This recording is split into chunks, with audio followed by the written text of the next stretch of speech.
સુરતમાં એક ચોર સાથે બની વિચિત્ર ઘટના, જેમાં લોકોના ટોળાથી બચવા ચોરે તાપી નદીમાં છલાંગ મારી હતી।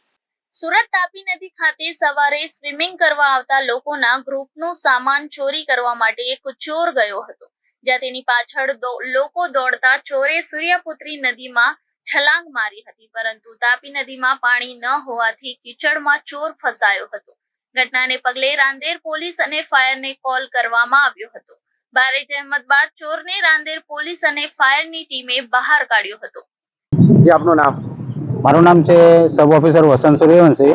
હું મોરાબગલ ફાયર સ્ટેશન પર અમને ફાયર કંટ્રોલ તરફથી કોલ મળ્યો કે એક વ્યક્તિ કાદવમાં ફસાયેલો છે કોઝવે, એટલે અમે ફાયર એન્જિન લાશ્કર સાથે લઈને ઘટના સ્થળે આવી ગયા છે અને કોઝવેમાંથી અમારા માણસો ઉતરવાના હતા, પણ એ એક બેટ પર ચડી ગયો। કાદવમાં નજીક હતો એટલે એક બેટ પર ચડી ગયો એક વ્યક્તિ, ચોરી કરીને કંઈ ભાગતો હતો એવી રીતે મેસેજ હતો પોલીસનો અમને, અને એ બેટ પર નીકળી ગયો એટલે ગાડી અમે ત્યાં કોઝવેથી બીજી જગ્યાએથી રાંદેર બાજુથી બીજી જગ્યાએ લઈ આવ્યા નીચેના ભાગમાં, અને ત્યાંથી પાછા નીચે ઉતાર્યા છે।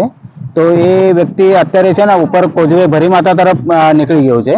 અમે રાંદેર બાજુ છે, રાંદેર બાજુથી અમારા માણસો ઉતારેલા છે, એ આગળ પહોંચી ગયા છે અને ભરી માતા તરફથી પોલીસની ગાડીઓ બધી ઉપર ઊભી જ છે, એ પ્રકારે ઉપર જાય છે।